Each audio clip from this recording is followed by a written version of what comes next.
দীর্ঘদিন স্ক্র্যাচ, লাঠি কিংবা বাঁশের সাহায্যে খুঁড়িয়ে খুঁড়িয়ে চলছিল দেশের বিভিন্ন অঞ্চলের বিভিন্নভাবে পা হারানো ২০ জন অসহায় ব্যক্তি।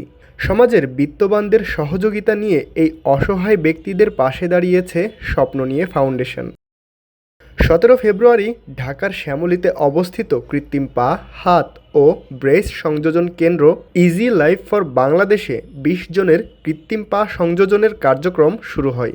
এ সময় উপস্থিত ছিলেন ইজি লাইফ ফর বাংলাদেশের পরিচালক মোহাম্মদ মনিরুল ইসলাম, স্বপ্ননিয়া ফাউন্ডেশনের প্রতিষ্ঠাতা আশরাফুল আলম হান্নান, সদস্য মোহাম্মদ রুবেল সহ অন্যরা।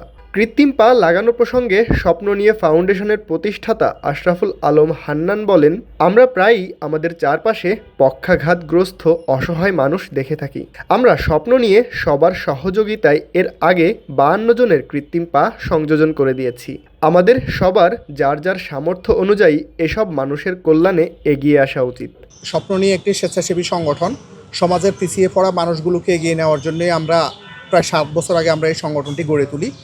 আপনারা জেনে খুশি হবেন যে আমরা দেশের যে কোনো দুর্যোগে দুর্বিপাকে আমরা সকলের সহযোগিতা নিয়ে আমরা চেষ্টা করি অসহায় নিপীড়িত মানুষের পাশে দাঁড়ানোর। আমরা বন্যাতে মানুষের পাশে দাঁড়াই, আমরা শীতে, আমরা রমজানে, যখন যেভাবে আমরা সুযোগ পাই আমরা পক্ষাঘাতগ্রস্ত ব্যক্তিদের নিয়ে আমরা কাজ করি। তার একটি বড় কাজ হলো আমরা এই কৃত্রিম পা সংযোজন করি। আমরা এই আজকে নিয়ে আমরা ১৭৩ জনকে আমরা কৃত্রিম পা সংযোজন করে দিয়েছি। এই মানুষগুলোকে আসলে এই যে পা সংযোজনের বিষয়টি আমাদের মাথায় এসেছে, আমরা স্বাবলম্বী প্রকল্প নিয়েও আমরা কাজ করি। তো এই মানুষগুলো একটি পা পেলে কিন্তু সে আর তার পরিবারের বোঝা হয় না, সে দেশের বোঝা হয় না, সে কিন্তু কর্ম করে তার পরিবারকে সে ইনকাম করে সে খাওয়াতে পারে। তো ওই চিন্তা থেকে আমরা আসলে এই কৃত্রিম পা সংযোজনটি আমরা শুরু করেছি। ৪-৫ বছরের পা হারাইছি। পা হারার পরে একদম চলাফেরা করে লাঠি সারি দিয়ে কোনো রকম চলি, অনেক কষ্টতে আছে। তো ওনার মাধ্যমে একটা খবর পাইলাম, এখানে আসলাম। তো উনি হাওয়া দাওয়া তাহা অনেক সুযোগ সুবিধা করে দিছে, জুতা মনে করেন ফ্রি করে বানিয়ে দিছে।